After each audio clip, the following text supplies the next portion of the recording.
अतुलित बलधाम स्वर्णशैलाभदेहं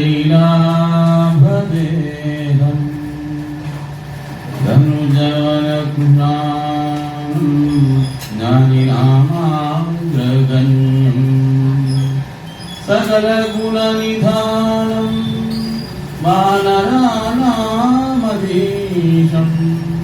रघुपतिप्रियभक्तं वातजातं नमामि।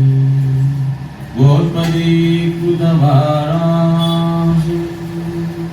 मशकीकृतराक्षसं रामायण महामाला रत्नं वन्दे वीरात्मजम्।